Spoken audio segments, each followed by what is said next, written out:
Tak usah nak bini ramai lah. Nah, rohok sangat. Aku kena dah. Nampak tak? Tak tahu tu bank lah. Faham tak?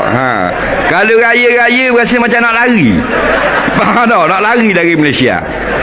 Nak tukar kapek, nak tukar mesin, hok dryer nak tukar kok. Hok kering baju tak ada kena-mengena dengan raya. Basa orang puang. Faham lagi. Nak cicing, nak baru cicing raya. Subang raya lah. Gila macam nak gila berasa. Dah bering lah dak dah ni. Tak. Nampak lah.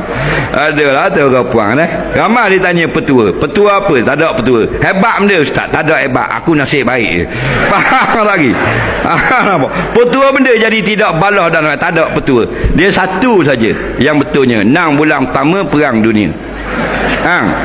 Dia akan guna 3 jenis bom. Bom atom, bom nuklear, bom hidrogen. Mana?